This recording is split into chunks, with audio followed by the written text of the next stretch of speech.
এই যে দেখেন রাত 9টা বেজে গেছে, এরপরেও কি পরিমাণ গরম। এই দেখেন সারা মুখটুক ঘেমে অস্থির হয়ে যাচ্ছি, এত পরিমাণ গরম কাতারে। তো এইমাত্র আমি একটা জুস নিয়েছি ক্যান, তো এটার দাম হচ্ছে 2 রিয়াল।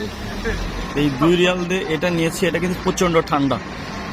এই মাত্র বাইরে বের হয়েছি, এই ঠান্ডার সর্বোচ্চ 1 মিনিট থাকলে এটা গরম হয়ে যাবে, এতটা হট ওয়েদার।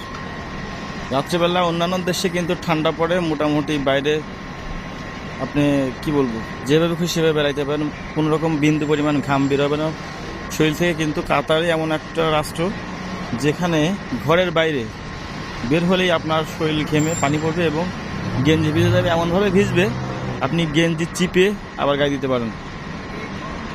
এজন্য প্রতিটা রুমে, প্রতিটা ঘরে, প্রতিটা অফিস আদালতে সবসময় এসি থাকে, একদম রাত দিন 24 ঘন্টা এসি চলমান থাকে।